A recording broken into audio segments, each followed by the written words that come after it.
పొలిమేర దాటి అత్తారింటికొచ్చి వెళ్ళినట్టు వెళ్తున్నారు. 20 ఏళ్ళ నుంచి ఒక లెక్క, ఇప్పటి నుంచి ఒక లెక్క. ఆడి కొడుకొచ్చాడని చెప్పు.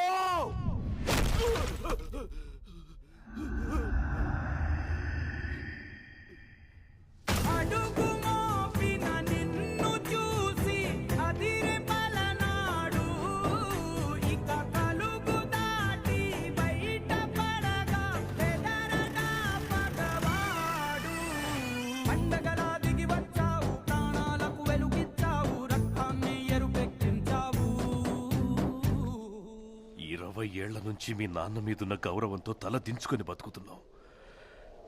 ఆ కొడుకులకు ఎదురెళ్ళి సయ్యనేవాడు సరైనోడు ఎవడొస్తాడని చూస్తున్నాంరా. ఈ ఇంటి రక్తమే 6 అడుగుల పౌరుషమై వస్తుందనుకోలేదురా.